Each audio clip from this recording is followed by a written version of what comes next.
3 दिन से ये जरा नीचे रखिए माइक, डाउन। यार आप खामोश हो जाओ, नीचे रखो ना यार, मेरे से ऊपर है माइक रख रहे हो। फिर माइक ऊपर कर, नीचे करो माइक नीचे। जो पिछले 3 दिन से असेंबली के अंदर रूलिंग पार्टी का एक ड्रामा चल रहा है, और उसके अलावा जो ट्यूलिप गार्डन में हमने देखा, ये शर्मनाक है। खासकर जो इस मुल्क के मुसलमान हैं, जिनके ऊपर इस वक्त बीजेपी का पूरे ताबड़तोड़ हमले हो रहे हैं, उनको यहाँ की लीडरशिप उमर साहब ने, फारूक साहब ने मिलके, जो वहां से मिनिस्टर आए थे किरण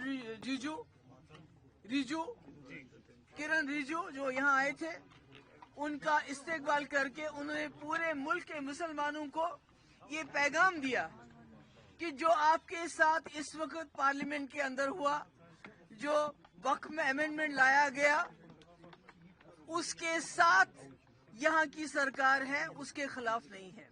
जिससे मैं समझती हूँ हमारे मुल्क के जो मुसलमान हैं, उनकी हिम्मत ऑलरेडी जो टूट चुकी है, जो एलिनेटेड फील करते हैं, जो मुसीबत में फील करते हैं, मुझे लगता है उनके लिए ये बहुत ही बुरा पैगाम था जो यहाँ से चला गया। और असेंबली में हम ड्रामा देख रहे हैं कि रूलिंग पार्टी के लोग शोर मचाते हैं, और इस शोर मचाने की और भी एक वजह है, क्योंकि लेफ्टिनेंट गवर्नर साहब ने 3 बिल क्लियर किए थे। एक तो जो डेली वेजेस को रेगुलराइजेशन का, जो बेचारे सालों साल से बिना तनख्वाह के बहुत थोड़ी रकम पे काम कर रहे हैं, वो बिल क्लियर था। जो जमीन, गरीब लोगों को जमीन देने के लिए जो वहीद परा साहब ने और एक बिल लाया था, उसको एलजी ने क्लियर किया था। और तीसरा बिल, शराब के ऊपर बैन लगाने का बिल, वो भी क्लियर कर लिया था। तो इन तीनों तमाम बिल से बचने के लिए, डेली वेजेस को रेगुलराइज करना, गरीबों को जमीन देना और शराब पे पाबंदी, इन बिल्स के साथ अटेंशन डाइवर्ट करने के लिए असेंबली में हंगामा किया गया।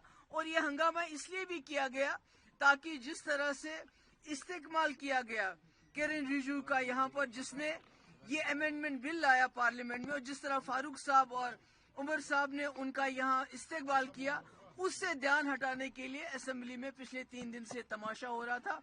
और आज हमारे साथ यहाँ हमारे एडवोकेट मजीद साहब हैं, जो सुप्रीम कोर्ट लॉयर हैं। तो आने वाले 1-2 दिन के अंदर इंशाल्लाह हम भी इस जो वक्फ बिल पे अमेंडमेंट लाया गया, उसको चैलेंज करेंगे।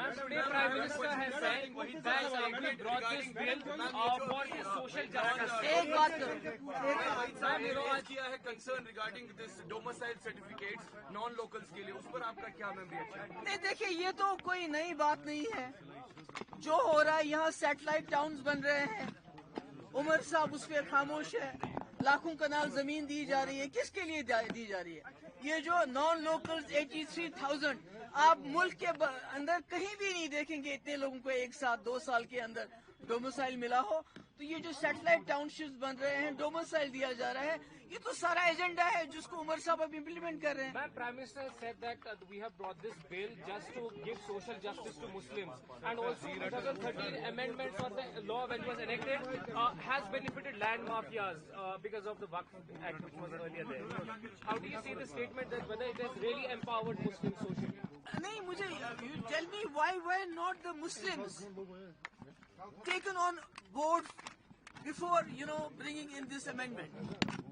Nobody, कोई मुसलमान किसी, सब इसकी मुखालफत कर रहे हैं। Everybody except for national conference और उनकी लीडरशिप, सब इसकी मुखालफत कर रहे हैं। उमर साहब ने मुखालफत नहीं की, फारूक साहब ने मुखालफत नहीं की, पर मुल्क के अंदर तमाम मुसलमान और यहाँ तक कि जो सेक्युलर जमातें हैं, सब इसकी मुखालफत कर रहे हैं। अगर ये मुसलमानों के हक में होता तो मुसलमानों के मडगुजारों पे इस वक्त कब्जा करने की कोशिश नहीं। मैडम, इस ड्रामा का क्या इम्पैक्ट पड़ सकता है जब नेशनल पार्लियामेंट में हो गया? क्या ये जो हंगामा हो रहा है, इसका कोई वैल्यू है? देखिए, बीजेपी की गोद में बैठ के दूध और टॉफी की सियासत की वो लोग मेरे ऊपर आज उंगली उठाएं, किस मुंह से? ये वो लोग हैं जिन्होंने आज तक 2016 के कत्ल गारत के लिए लोगों से माफी नहीं मांगी। ये वो लोग हैं जो बीजेपी की तारीफ करते हुए थकते नहीं थे। हम इसी असेंबली की बात करें, मैं उस वक्त मेंबर था, अपोजिशन में बैठता था, मुझे महबूबा मुफ्ती की तकरीरें याद हैं क्या हम भूल जाएं کہ جو آج اسمبلی میں بڑی بڑی تقریریں کر رہا تھا وہ اسپورٹس اتھارٹی کا کوئی یہ تھا چیئرمین یا کچھ, اس نے کرکٹ بیٹ وغیرہ بانٹ کے نوجوانوں کو گمراہ کر کے اس وقت کے ہوم منسٹر راجناتھ سنگھ کے پروگراموں میں یوتھ کو گھسیٹ کے لیا. آج وہ میرے اوپر الزام لگائے.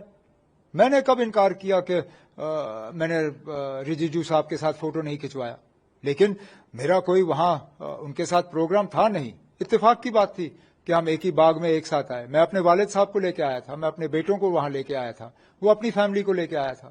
اب انہوں نے اس وقت اپنی فیملی کے ساتھ فوٹو کھنچوانا چاہا, انہوں نے مجھ سے گزارش کی کہ ایک فوٹو لیں. کیا میں انکار کرتا؟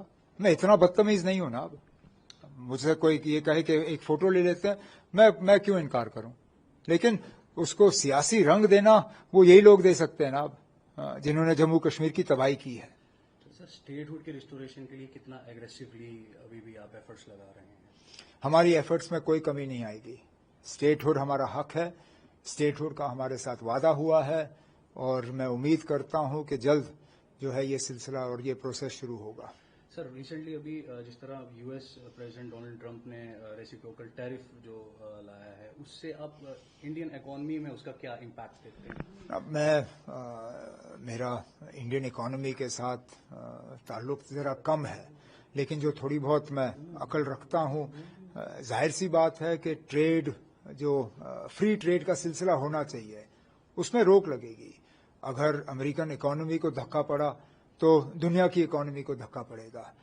یہ مطلب عجیب سا سلسلہ ہے کہ جس ملک نے دنیا کو فری ٹریڈ کا ایک سبق سکھایا تھا, ایک مثال قائم کی تھی, آج وہی ملک جو ہے فری ٹریڈ کے خلاف کام کر رہی ہے. آج آپ زیادہ چین کو فری ٹریڈ کے حق میں دیکھتے ہو بنسبت کے امریکہ کو. امریکہ کو اب یہ عجیب سا حال ہے, امریکہ اب چین کا رول ادا کر رہی ہے اور چین امریکہ کا رول. مجھے لگتا ہے ان دونوں کو اپنا اپنا رول ادا کرنا چاہیے. پروٹیکشنسٹ جو ہے پالیسیز وہ کسی کے فائدے کی نہیں ہے. مجھے یاد ہے جب میں واجپئی صاحب کی حکومت میں تھا اور ہمیں اپنے کوانٹیٹیو ریسٹرکشنز آن امپورٹس جو ہیں وہ ہٹانے تھے, سب سے زیادہ دباؤ ورلڈ ٹریڈ آرگنائزیشن میں امریکہ کی طرف سے تھا. آج وہی ملک جو ہے امپورٹس کو کرب کرنے کے لیے ٹیرفز کا استعمال کر رہی ہے. Thank you sir. प्रभातखबर.com, विश्वास वही, रफ्तार नहीं.